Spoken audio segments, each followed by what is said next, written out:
E aí, gente, tudo bem? Sejam bem-vindos a mais um vídeo do Parabólica. Eu sou o professor Pedro Renault, professor aqui do Parabólica, e hoje para trazer fazer um vídeo para vocês que acho que é de suma importância, que é sobre a gente diferenciar sunitas e xiitas. A gente comete às vezes muitas confusões, eu mesmo recentemente confundi em alguns aspectos, mas é importante trazer isso aqui para vocês, porque a gente vê sempre, inclusive, temas aí sendo falando na TV. Esses dias eu estava vendo uma reportagem sobre o que estava acontecendo no Afeganistão, inclusive eu tinha cometido um erro sobre, e lá falaram sobre os grupos que tinham, mas não explicou necessariamente o que eram os grupos, porque muitas vezes em reportagem a gente tem a explicação do que está acontecendo, mas não tem a base, a origem, então a gente fica meio perdido.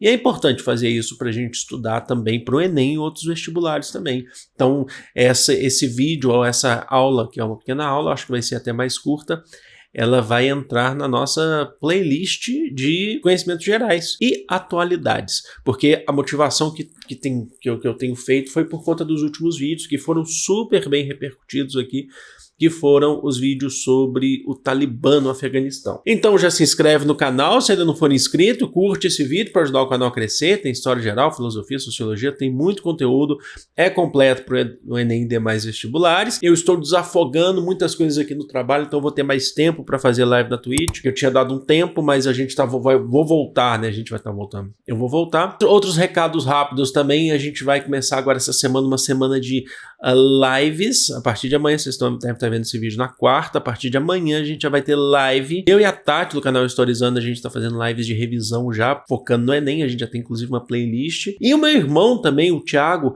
do canal Renologia, que é um grande professor de biologia, também vai fazer lives de revisão de biologia até o Enem. Então, fiquem de olho. Eu vou deixar o canal tanto da Tati quanto do Thiago. As lives com a Tati serão hora aqui no Parabólica, como a gente faz há 3, 4 anos, hora no Historizando.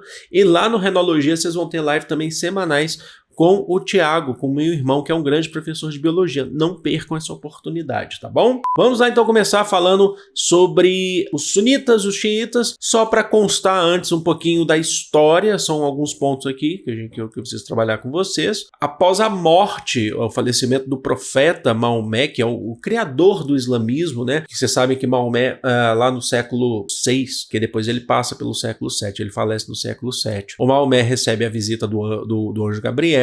Maomé vivia de uma família de tradição árabe da Península Arábica, que eram tribos politeístas, e o Maomé foi o grande canalizador do islamismo, que recebe a visita do anjo Gabriel e que lhe informa que existe apenas um Deus, Alá, e que ele seria o profeta, o inicial, aí, o grande profeta propagador do islamismo, né, de Alá. Aí ele tem resistência inicialmente para propagar a religião, porque ele tenta dialogar com tribos politeístas, ele é proibido de entrar em Meca, a cidade sagrada dessas várias religiões, se refugia em Medina, onde ele ganha apoio e consegue crescer com as suas ideias, com a propagação do islamismo, até se tornar, de fato, a religião preponderante na Península Arábica. Bom, o islamismo, após a morte do Maomé, o islamismo começa a crescer.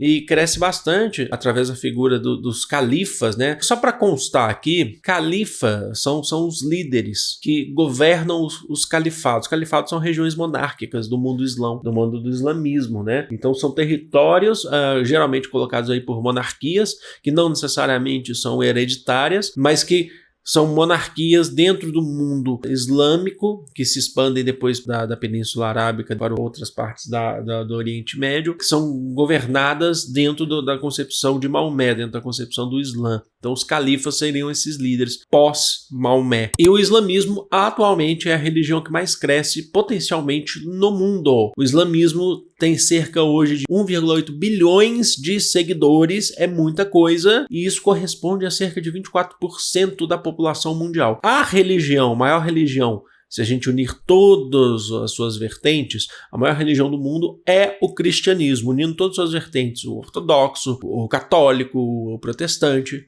mas o islamismo é a que mais cresce potencialmente no mundo. Então, depois da morte do Maomé, por exemplo, o islamismo saiu da Península Arábica, atingiu outra parte do Oriente Médio, também outras regiões do continente asiático, a África, principalmente o norte da África, tribos africanas, tribos antigas africanas do período da Idade Média, muitas delas se converteram ao islamismo, como, se eu não me engano, reinos, impérios, como o Reino do Mali, Congo, depois, ao longo do tempo, se converteram muito ao islamismo, foram adquirindo vários adeptos, chegando até a Europa, né? Quando a gente sabe das questões das conquistas islâmicas na Europa, saindo do mundo árabe, chegando na África, e depois o islamismo chega à Europa, muito influente, inclusive na Península Ibérica, que é justamente onde você tem ali o Estreito de Gibraltar, que seria quase um toque. O continente norte do continente africano quase toca na Europa através do Estreito de Gibraltar ali, quase toca na Espanha ali, na região de Granada, na Espanha, consequentemente em Portugal, e vai entrando ao longo da Europa também. Você tem conflitos, você tem a expulsão dos mouros, os mouros seriam então esses africanos praticantes do islamismo na Península Arábica, e por aí vai. Bom, dentro do mundo islão, depois, após a morte de Maomé, então você começa a ter algumas divisões dentro do islamismo. Maomé faleceu em 632 depois de Cristo, já no século 7. Você começa a ter algumas divisões. Não é a única divisão que existe dentro do mundo islâmico, mas essa é a principal divisão. A famosa divisão entre sunitas e xiitas, que eu falei para vocês, que às vezes a gente confunde, eu mesmo já confundi, e é absolutamente normal, mas é legal a gente deixar registrado aqui de forma bem clara para vocês. Os sunitas derivam, o conceito de sunitas derivam da suna. O que é a suna? Os sunitas, eles correspondem a 84%, mais de 80% do mundo islâmico. Eles são a maioria do mundo islâmico, certo? Chegando perto até dos 90% do mundo islâmico. E eles derivam, nomes sunitas derivam da Suna, que significa caminho traçado por Maomé. A presença do anjo Gabriel foi quando ele tinha 40 anos de idade, né? Mas ao longo da história do Maomé dentro do islamismo, ele teve muitos ensinamentos, a prática com a qual Maomé ensinou a palavra do islamismo, depois, algum tempo depois da morte do Maomé, escreveram os livros, né, sobre os ensinamentos de Maomé, que a gente vai chamar de Suna. Os sunitas, eles seguiam muito pelos ensinamentos de Maomé através da Suna, do livro, que fala das passagens, os dizeres, as palavras, conta a história das viagens de Maomé, por onde Maomé passou, ensinando os ensinamentos de Alá. Então eles seguiam pela Suna, que é considerado a segunda grande obra sagrada do Islão, que vem depois do Alcorão, que aí é o livro escrito por Maomé, de fato. Então os sunitas, eles seguiam pelo Alcorão e seguiam também pela Suna. Então são vertentes ou variantes que vêm também de Maomé. Então eles têm uma amplitude um pouco maior nesse sentido, compreenderam? Agora, eles também têm uma crença, os sunitas, eles acreditam também, após aí morte, né, de Maomé, os ensinamentos de Maomé foram passados para outros califas, especialmente os 3 primeiros aí califas. Até vou ler o nome deles aqui. A gente está falando de Abacar, Omã e Otomão. Lembra que eu falei o conceito de califas para vocês? São os califas são os governantes dos califados, dos territórios islâmicos, das monarquias islâmicas. Então, pós-morte de Maomé, segundo os sunitas, ele passou esses ensinamentos para os califas, que foram passando. Então, o primeiro califa a gente tem o Abacar, depois o Omã e depois o Otomão, que os ensinamentos de Maomé foram passados. Então, na concepção dos sunitas, se amplia o conhecimento do islamismo. Se amplia. Eles são, então, herdeiros dos ensinamentos, herdeiros legítimos dos ensinamentos de Maomé. Então, os sunitas, eles vão além, certo? Além do que se escreveu no Alcorão, ou no Corão, como vocês quiserem chamar, e passam esses ensinamentos para os califas. O mundo islâmico se abre na concepção dos sunitas, que seguem também, além do Alcorão, a Suna. E aí a gente precisa entender também os xiitas, que aí se opõem aos sunitas. Os xiitas significa o partido de Ali, e é justamente isso o significado. Por que isso é importante?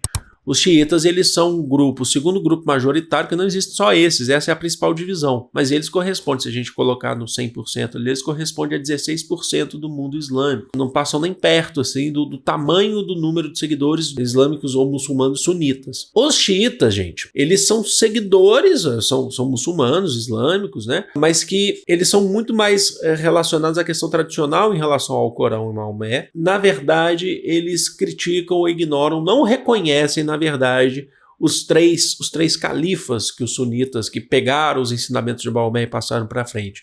A gente está falando lá de Abacar, Omar e Otomão. Se eu não me engano, o último deles, aí, o terceiro, foi morto, né? O Otomão foi assassinado e a sua morte pode estar relacionada, é relacionada ao califa que os xiitas acreditam ser o primeiro califa seguidor de Maomé, que é, vou ter que ler o nome dele, é Ali ibn Abi Talib, ou chama de Ali. Tanto é que os xiitas, o partido de Ali, eles acreditam então que Maomé deixou um seguidor, um grande seguidor, que foi o primeiro, na verdade é considerado o primeiro grande aprendiz ou seguidor de Maomé, porque ele era primo e genro de Maomé. Os outros 4 califas que a gente falou, inclusive, todos eles eram também parentes de Maomé, né? Mas os xiitas, eles acreditam em Ali. Então tem uma questão da hereditariedade. O que vai diferenciar muito os sunitas dos xiitas é a questão da hereditariedade. Eles acreditam em algo mais fechado, que foi apenas um, que foi o califa Ali, que era o herdeiro legítimo de Maomé. E aí, então, eles não têm toda essa concepção da Sunna que a gente está falando. Eles acreditam mais que o mundo islâmico deve ser empenhado, ou deve ser propagado apenas através do Alcorão, que foi propagado por Ali, pelo califa lá, que era primo e genro de Maomé. Não as Sunnas, e sim o Alcorão. O livro sagrado, eles vão reconhecer só o Alcorão. Compreenderam? Então, os xiitas, eles já têm uma posição mais fechada historicamente na questão de hereditariedade em relação ao Maomé, compreenderam? E por fim, gente, é muito comum a gente confundir, porque tem alguns aspectos que a gente cai muito no erro da generalização. É um problema muito sério cair nesse erro da generalização. Porque a gente olha para o mundo islâmico, que árabe é etnia, islamismo é religião, e pensa muito na questão de extremismo, porque a gente faz muita comparação com o que a gente vive, por exemplo, nesse mundo ocidental. Então a gente olha para o que é extremo e tende a defini-los como xiitas, porque os xiitas, eles têm uma concepção mais fechada em relação ao passado. É errado a gente trabalhar com xiitas e sunitas como se xiitas fossem extremamente mais radicais, ou melhor dizendo, mais extremistas, fundamentalistas, mais extremistas do que os próprios sunitas.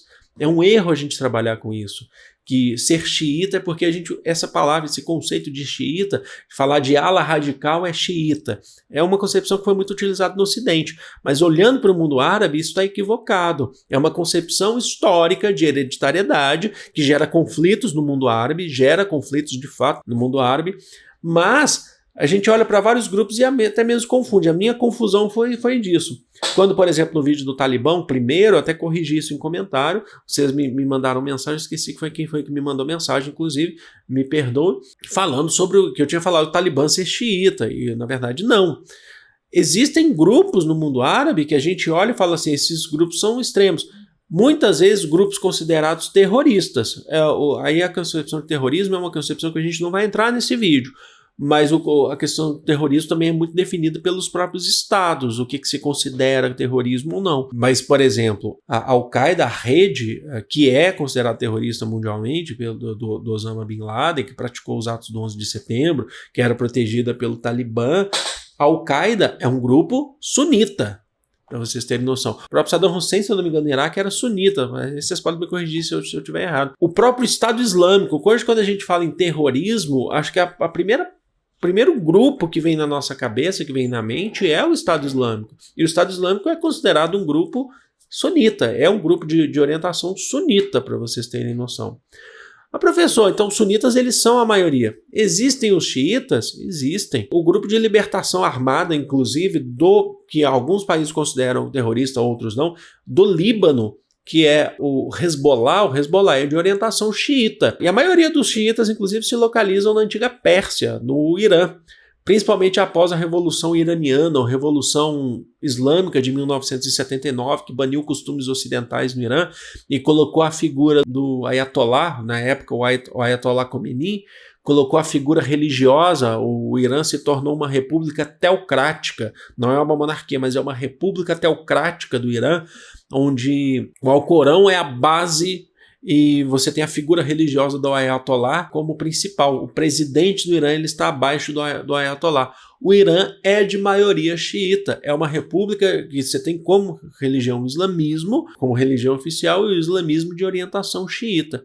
Então é muito comum às vezes a gente confundir, é absolutamente comum. Quando eu mesmo falei para vocês que eu confundi, quando a gente fala, por exemplo, de Estado Islâmico, quando eu falei do Talibã, por exemplo, é porque às vezes a gente fica nessa questão de definir extremismo, fundamentalismo religioso, e é um erro.